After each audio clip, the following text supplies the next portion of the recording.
હડતાલ કરી છે। કાયમી કરવાની માંગ સાથે અચોક્કસ મુદ્દતની હડતાલ પર તેઓ ઉતર્યા છે। લાંબા સમયથી 200થી વધુ કર્મચારીઓની કાયમી કરવાની માંગ છે। શિક્ષણ સમિતિની કચેરી ખાતે આ કર્મચારીઓ એકઠા થયા અને હડતાલ પર બેઠા છે। હડતાલને કારણે શિક્ષણ સમિતિ ખાતે વહીવટી કામગીરીને પણ અસર પડી રહી છે। જે પ્રમાણે કોર્ટમાં કેસ છે તો કોર્ટનો બી ટાઈમ હોય, એના પ્રમાણેની સિસ્ટમ હોય, એના પ્રમાણેના કામ થતા હોય। સાથે સાથે અમારા તરફે અમે જે કામગીરી કરવાની એ કરી ચૂક્યા છે।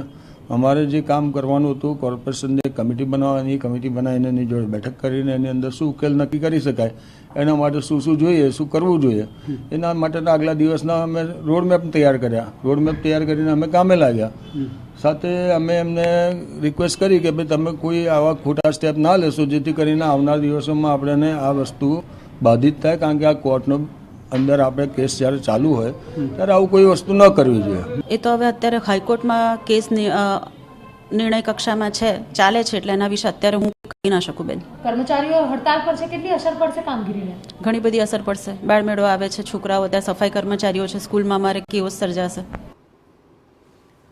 અત્રે મહત્વપૂર્ણ છે કે વર્ષ 1992ના માર્ચ મહિનામાં કર્મચારીઓની હંગામી કર્મચારી તરીકે ભરતી કરાઈ હતી। અનેક કર્મચારીઓ હંગામી તરીકે જ નિવૃત્ત થઈ ગયા।